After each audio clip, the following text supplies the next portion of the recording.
I will never make the mistake of allowing someone to stay in my life who cannot meet the criteria of what my heart requires in order to be happy ever again. Ladies and gentlemen, stop settling for the bare minimum.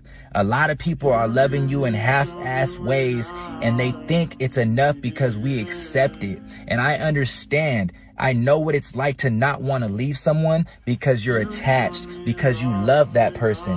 But unfortunately, you deserve what you feel in your heart is what you need to be satisfied with. And if they cannot provide that, then you need to make the decision and leave them. Because if they're not meeting those requirements now, they're not going to meet them later, especially if you're accepting their behavior now. So again, never accept anything less than what your heart requires.